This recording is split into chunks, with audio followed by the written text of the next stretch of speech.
Ostať v súčasnej práci alebo si hľadať nové zamestnanie. Pre ľudí v produktívnom veku, ktorí riešia svoju ďalšiu kariéru, vznikol projekt 45+.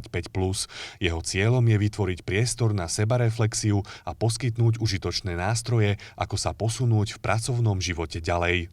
Projekt 45+ vznikol ako československá iniciatíva s tým, že sme chceli ponúknuť do verejného priestoru nejaké bezplatné vzdelávacie materiály, ktoré by vlastne boli presne napasované na kariérne zmeny v strednom veku.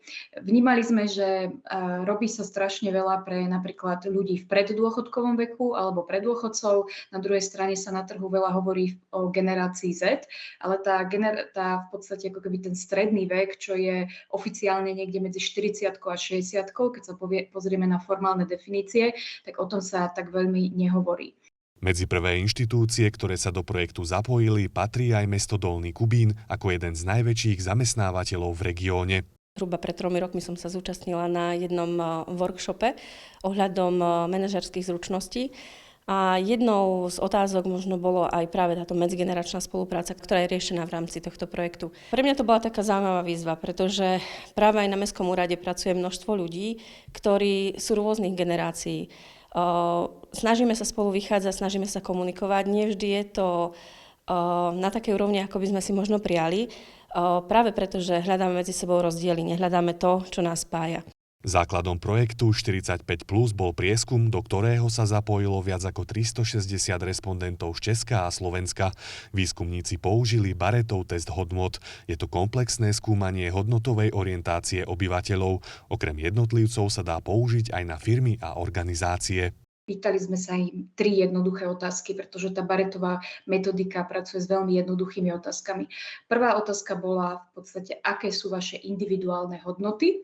Druhá otázka bola, aké sú hodnoty v pracovnom prostredí, kde práve pracujete. A tretia otázka je zameraná vlastne na budúcnosť a teda pozerá sa na to, že čo sú vlastne tie hodnoty, ktoré potrebujete v práci zažívať na to, aby sa vám pracovalo dobre. Viac ako polovica dospelých pracovníkov pociťuje dlhodobý stres súvisiaci s prácou.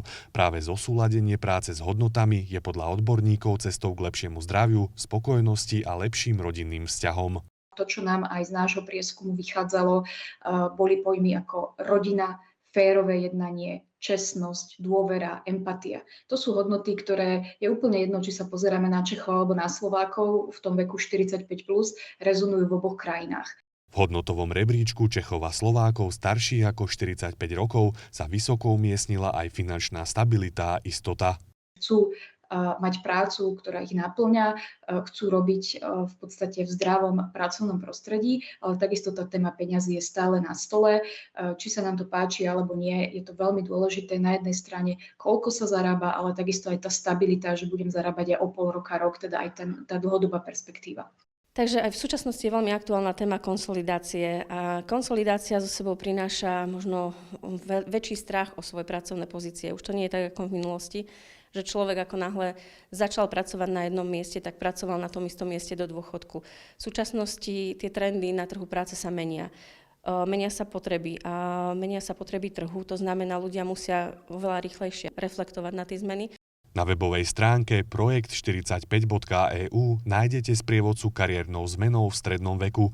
Každá kapitola e-booku obsahuje praktické cvičenia, k dispozícii je aj online kurz a tiež inšpiratívne príbehy ľudí, ktorí skúsili niečo nové aj po 45-ke.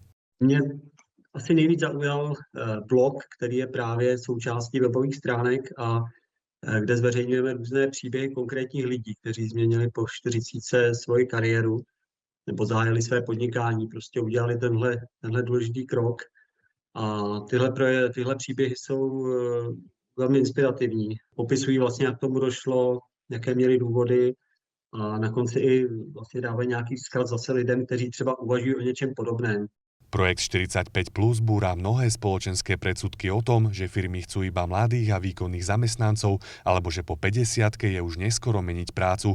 Dokazuje to štatistika, podľa ktorej je priemerný vek zakladateľov najúspešnejších startupov v USA 45 rokov. Znalosti, kontakty a vytrvalosť, to všetko sa rokmi znásobuje a stáva sa konkurenčnou výhodou.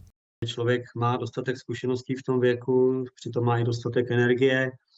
A když činí nějaké takové rozhodnutí, tak je to právě právě v tomhle věku, kdy má velkou šanci to rozhodnutí udělat a být vlastně v životě potom šťastnější. Nie každý potrebuje zmeniť zamestnanie, alebo nie každý potrebuje podať výpoveď a začať podnikať.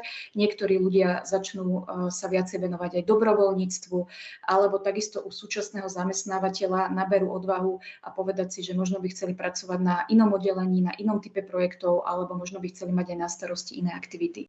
Téma zamestnávania ľudí v strednom veku rezonuje aj v Európskej únii. Pracovníci nad 50 rokov prinášajú do firiem predovšetkým stabilitu, lojalitu a praktickú životnú múdrosť. Téma stredného veku je relevantná, je to úplne v poriadku sa zamýšľať aj nad svojimi hodnotami, aj nad tým, čo mi dáva zmysel a ako chcem vlastne tráviť ďalšiu etapu svojho života.